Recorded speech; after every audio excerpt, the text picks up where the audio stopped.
வணக்கம் நண்பர்களே. நாம் எல்லோருக்குள்ளும் இருக்கக்கூடிய ஒரு பெரிய சந்தேகம். அத பத்தி தான் பேச போறோம். என்னன்னு கேட்டீங்கன்னா, இப்போ ஒரு ஜோதிடர்ட்ட போயிட்டு நம்ம ஜாதகம் பார்த்தோமேயானால், ஜாதகத்தில இப்போ நம்முடைய கோள்கள் நாம் பிறக்கும் பொழுது, அந்த நவகிரகங்கள் எப்படி அமையப் பெற்றிருக்கிறது, நம்முடைய லக்னம் என்ன, அந்த லக்னத்தின் மூலமாக நமக்கு வரக்கூடிய திசாபுத்திகள் நமக்கு எப்படி பலன்களை கொடுக்கின்றது. இத வச்சு தான் நம்மளோட லைஃப்ப வந்து ஒரு ஜோதிடர் கணித்து பலன் கூறுவார்.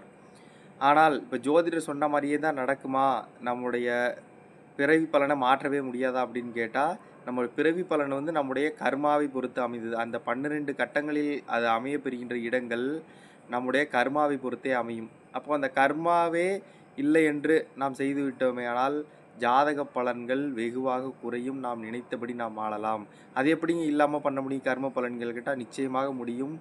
ஒரு நல்ல ஒரு குருவின் துணையோடு ஒரு யோக நிலையை அடைந்து அது எல்லாராலயும் முடியாது. அதையும் நான் இந்த நேரத்தில சொல்றேன். நல்ல ஒரு குருவின் துணையோடு நிச்சயமாக